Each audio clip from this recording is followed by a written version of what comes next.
Om Shanti. Good morning. आज प्यारे बाबा के 3 मार्च 3/3/2023 तीन वारी 3 आया है। आज प्यारे बाबा कहते हैं, मीठे बच्चे, जब स्वच्छ पौधों पर 5 विकारों की मैल चढ़ती है तब भ्रष्टाचार बढ़ता है। अब तुम्हें श्रेष्ठाचारी बनना और बनाना है। आज का प्रश्न है, श्रेष्ठ बनने के लिए श्री श्री शिव बाबा की श्रेष्ठ मत कौन सी मिलती है? उत्तर है, श्रेष्ठ बनने के लिए बाप की श्रीमत मिलती है। बच्चे, कम से कम 8 घंटे मेरी सर्विस पर रहो। 8 घंटा भर उस गवर्नमेंट की सर्विस करो, लेकिन 8 घंटा मुझे याद करो और स्वदर्शन चक्रधारी बनो। साथ साथ शंख ध्वनि भी करो, सबको कहो, गृहस्थ व्यवहार में रहते कमल फूल समान पवित्र रहकर बाबा से वर्षा लो। गीत किसने यह सब खेल रचाया? ओम शांति। मीठे मीठे बच्चों ने गीत सुना। पहले बच्चे बहुत ही सतयुग के सुख भोगते थे, बहुत मस्त थे, खुशियाँ ही खुशियाँ थी। सतयुग में सिर्फ भारत ही था और कोई खंड नहीं था। भारतवासी यथा राजा रानी तथा प्रजा सब बहुत मज़े में थे, खुशी में थे। कभी कोई भ्रष्टाचार नहीं होता था। सतयुग में देवी देवता श्रेष्ठाचारी थे, जिन्हों की कितनी महिमा गाई जाती है। महिमा यथा राजा रानी तथा प्रजा सबकी ही होती है। फिर माया आकर चटकती है। यह भी ड्रामा बना बनाया है, जिसको अच्छी रीति समझना है। बाबा के सिवाय कोई भी समझा न सके। बाबा ही भारत और विश्व को सदा सुखी शांत में बनाए, सब कुछ करके फिर खुद छिप जाते हैं। ये किसकी महिमा है? परमपिता परमात्मा की।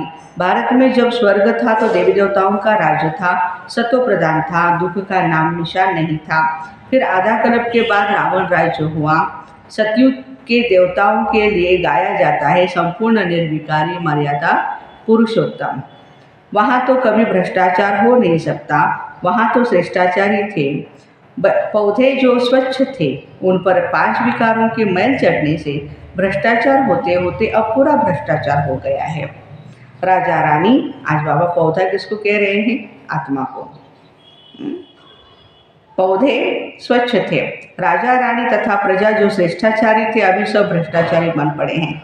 गाते हैं, मुझ निर्गुण हारे में कोई गुण नहीं, आप ही रहम करो। और वो गॉड फादर रहम मांगते हैं।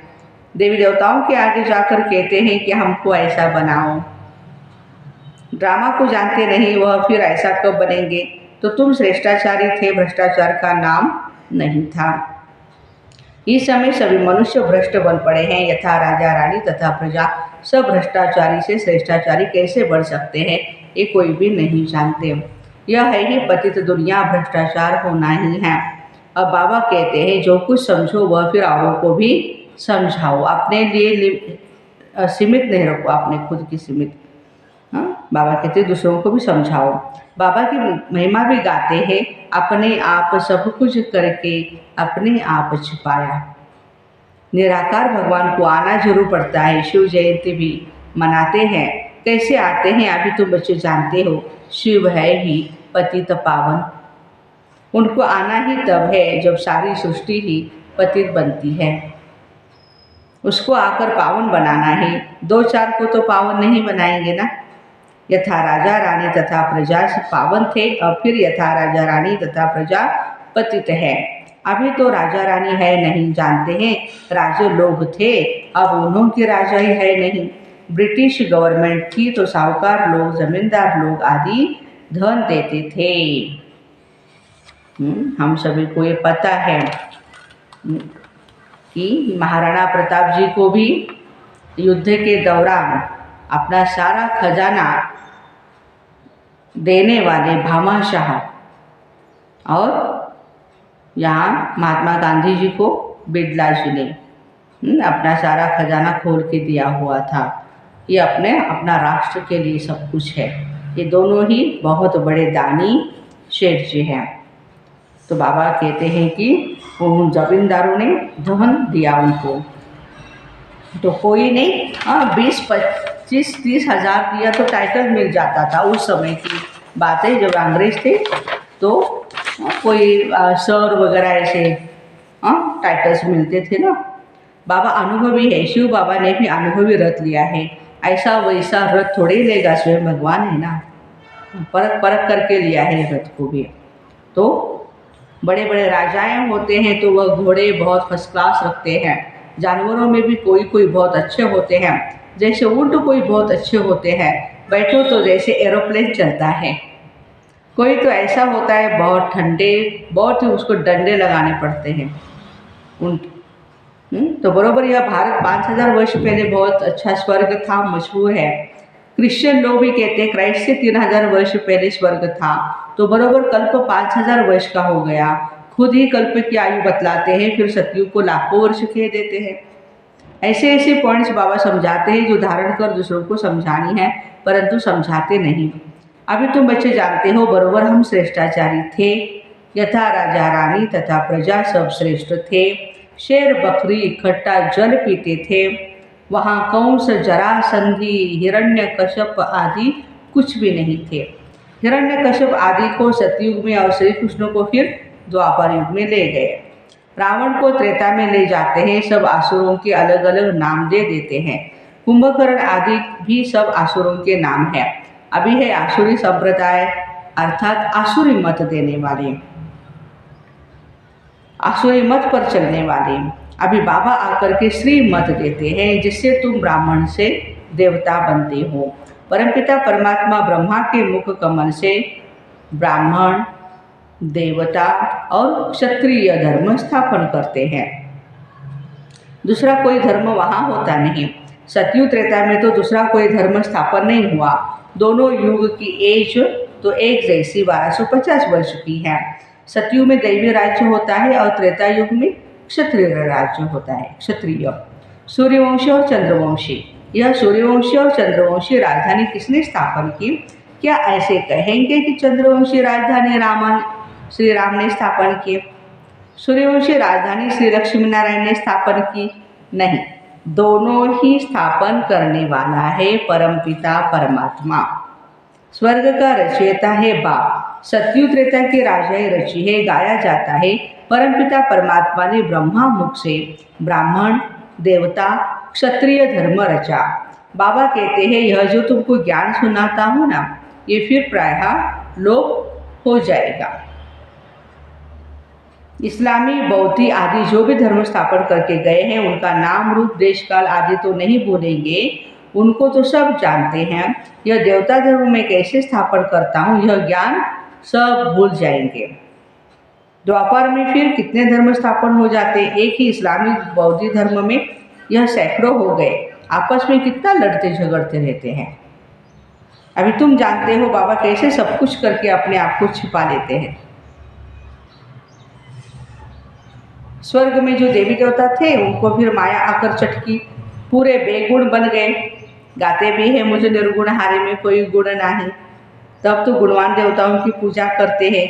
बड़े बड़े राजाओं के पास अंदर महलों में मंदिर रहते हैं, पूजा करते हैं। ऐसा कोई राजा नहीं होगा जिसके पास मंदिर न हो। अब बच्चे जानते हैं शिव बाबा की श्रीमत पर चलना है, कदम कदम पर श्रीमत लेनी है, तब ही सो देवी देवता बनेंगे, परंतु श्रीमत पर चलते नहीं हैं। बाबा कहते हैं कोई भी बात में कुछ मूंझो ना बचे, चिट्ठी लिख कर के पूछो। अभी तो ईमेल करेंगे ना। बाबा को याद करो। माया ऐसे है जो स्वर्ग स्थापन करने वाले परमपिता परमात्मा को याद करने ही नहीं देती है। बाबा जानते हैं तूफान बहुत आएंगे, परंतु चिट्ठी लिख पूछना चाहिए बाबा इस हालत में हम क्या करें। बच्चे की शादी करें, शादी है, इस हालत में क्या करें। कोई मरा है बाबा, क्या करें। मत लेनी चाहिए। श्रेष्ठ बनना है तो श्री मत पर चलना है। श्री कृष्ण की मत तो हो न सके। श्री कृष्ण पतित दुनिया में कैसे आ सकते हैं। श्री कृष्ण की आत्मा खुद अंतिम जन्म में राजयोग सीख रही है। सिर्फ श्री कृष्ण की आत्मा है क्या? जो भी देवी देवता घराने वाले हैं वह ब्राह्मण बने हैं। कदम कदम श्रीमत पर चलना है। बाबा कहते हैं जितना हो सके बाप को याद करते रहो, तुम्हारे पापों का बोझा बहुत है। भर कोई गवर्नमेंट सर्विस में है, 8 घंटे गवर्नमेंट की नौकरी करते हैं, बाकी जो समय है उसमें मुझे याद करो। टाइम मैनेजमेंट बाबा बता रहे हैं। कम से कम 8 घंटा तुम मेरी सर्विस करो, बाबा को याद करो, स्वदर्शन चक्र घुमाओ फिराओ, शंख ध्वनि करो। कौन सी? सबको कहो, गृहस्थ व्यवहार में रहते कमल फूल समान रहे, बाबा से वर्षा लो। बाबा स्वर्ग रचते हैं तो स्वर्ग का वर्षा भी मिलना चाहिए। भारत ही स्वर्ग का मालिक बनता है, अभी तो नर्क का मालिक है। नर्क में दुखी होते हैं तब बाबा को याद करते हैं, परंतु जानते नहीं बाप क्या है, क्या देगा। बाबा के लिए तो कह देते सर्वव्यापी है, भीतर टिक्कर में है। बाबा कहते तुमने कितनी भूलें की, परंतु यह भी ड्रामा में नूंद है, अब उनसे बाहर निकलो। यह भक्ति आदि करते करते तुम बहुत ही तंग हो गए हो, अभी भक्ति भी व्यभिचारी हो गई है। मौत आकर के सामने खड़ा है तो श्रीमत पर चलना चाहिए। परंतु बच्चे ऐसे बाप को भूल जाते हैं। माया रावण का राज्य कैसे चलता है ये भी कोई नहीं जानते। रावण का भूत जलाते हैं, यह पीछे रिवाज निकला है। रावण को जलाते हैं, परंतु हर वर्ष रावण बड़ा बड़ा होता जाता है। आगे 10 फुट का बनाते थे, फिर 15 फुट का, फिर 50 फुट, एकदम छत जितना लंबे लंबे बनाते हैं। बुद्ध का भी बहुत बड़ा चित्र बनाते हैं। महावीर स्वामी जी का भी बहुत बड़ा हमने देखा है ना, कोल्हापुर कुंभोज में बहुत बड़ा है। बाबा कहते इतने बड़े मनुष्य नहीं होते हैं, जास्ती मनुष्य 6 फुट होंगे। लक्ष्मी नारायण भी इतने ही होंगे। ऐसे नहीं, वहाँ आयु बड़ी होती है इसलिए वो लंबाई भी होंगी या बड़े हो जाएंगे। हाइट इतनी नहीं होती, 6 फीट ही रहेगी। नहीं, मनुष्य तो मनुष्य ही रहेंगे। जैसे अभी देखते हैं ना, भिन्न भिन्न वैरायटी है। एक फुट की भी बच्ची है, 1 फीट वाली। बाबा कहते हैं अभी वैरायटी है, कोई काले हैं, कोई गोरे हैं। भारत में सुंदर थे, अभी शाम बने हैं। सुंदर बनाने वाला है ही सत्यम शिवम सुंदरम बाबा। वो है हसीन मुसाफिर, वह तुमसे बात कर रहे हैं, उनको भूलना नहीं चाहिए। इनको भूल भी जाओ, साकार को बाबा कहते भूल भी जाओ। वो है हसीन मुसाफिर, वो तुमसे बात कर रहे हैं, उनको भूलना नहीं चाहिए। इनको भूल जाओ, हमेशा समझो बाबा हम सजनियों को खूबसूरत परिजादा बनाते हैं। कहते हैं ना, एक तालाब है जहाँ डुबकी लगाने से मनुष्य परी बन जाते हैं। मानसरोवर भी कहा ना।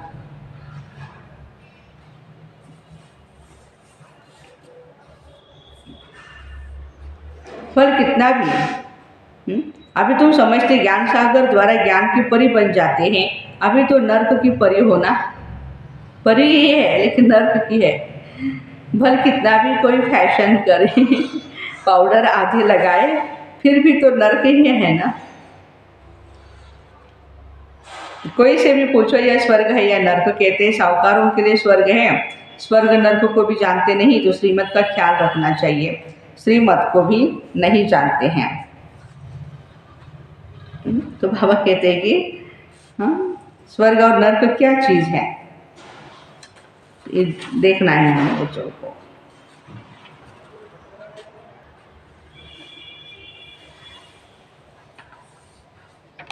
कहते हैं साहूकारों के लिए स्वर्ग है तो श्रीमत का ख्याल रखना चाहिए। श्रीमत को भी जानते नहीं। जिसने इतना श्रेष्ठ बनाया उनका नाम रूप गुम कर दिया। गाते हैं तुम माता पिता हम बालक तेरे। अब माता पिता किसको कहा जाता है ये तुम बच्चे ही जानते हो। जरूर जिसमें बाप प्रवेश कर रचना रचते हैं उनको माता कहेंगे। यहाँ तुम समझते हो हम प्रजापिता ब्रह्मा की मुख्य वंशावली है। शिव बाबा के पोतरे पोतरियाँ हैं तो बाबा के भी नाम हैं। बीच में बाप दलाल रूप में जरूर चाहिए जो तुम पोतरे पोतरियाँ कहलाओ। दादे से वर्षा लो तो यह है दलाल। इनसे वर्षा नहीं मिल सकता ब्रह्मा बाबा से, इनको भी वर्षा शिव बाबा से लेना है, शिव बाबा की मत पर चलना है। तुम्हें ब्रह्मा के द्वारा शिव बाबा से वर्षा मिलता है, परंतु बाबा कहते हैं तुम इनको भी भूल जाओ। शिव बाबा से तुमको मत लेनी है, शिव जयंती मनाते हैं परंतु बिल्कुल ही जानते नहीं। स्वर्ग बनाने वाले बाप का यादगार गुम कर दिया, नर्क बनाने वालों के यादगार रख देते। दिन प्रतिदिन भ्रष्टाचार होता है। कोई को अगर क्रोध आता है तो समझना चाहिए हमारे में यह भूत है, फिर हम श्रेष्ठाचारी कैसे कहला सकते हैं। तुमको श्रेष्ठाचारी बनने का पुरुषार्थ जरूर करना है। अच्छा, मीठे मीठे सिक्के लगे बच्चों प्रति माता पिता बाप दादा का याद प्यार और गुड मॉर्निंग। रूहानी बाप की रूहानी बच्चों को नमस्ते। हम रूहानी बच्चों की रूहानी माता पिता बाप दादा को याद प्यार, गुड मॉर्निंग और नमस्ते। वाह बाबा वाह, शुक्रिया बाबा शुक्रिया। धारणा के लिए मुख्य सार है, बाप की याद और ज्ञान सागर के ज्ञान से सुंदर ज्ञान परी बनना है। कदम कदम पर शिव बाबा की मत जरूर लेनी है। सेकंड पॉइंट, श्रेष्ठाचारी बनने के लिए अंदर से भूतों को निकाल देना है। कोई भी भ्रष्ट बनाने वाला काम नहीं करना है। वरदान, समस्याओं रूपी पहाड़ को उड़ती कला द्वारा सेकंड में पार करने वाले सहज पुरुषार्थी भव। विस्तार, हिमालय पर्वत जितनी बड़ी समस्या को भी पार करने के लिए उड़ती कला की विधि को अपनाओ। सदा अपने सामने सर्व प्राप्तियों को इमर्ज रखो और उड़ती कला में उड़ते रहो, तो समस्या रूपी पहाड़ को सेकंड में पार कर लेंगे। सिर्फ वर्तमान और भविष्य प्रारब्ध के अनुभवी बनो। जैसे स्थूल नेत्रों द्वारा स्थूल वस्तु स्पष्ट दिखाई देती है, ऐसे बुद्धि के अनुभव के नेत्र द्वारा प्रारब्ध स्पष्ट दिखाई दे। हर कदम में पद्मों की कमाई जमा करते रहो। स्लोगन है, जो सबका आदर करते हैं वही आदर्श मूर्त बनते हैं। जो सबका आदर करते हैं वही सबकी ये आदर्श मूर्त बनते हैं। तो ऐसे समस्याओं रूपी पहाड़ को उड़ती कला द्वारा सेकंड में पार करने वाले सहज पुरुषार्थी भाई बहनों को ओम शांति। Have a nice day.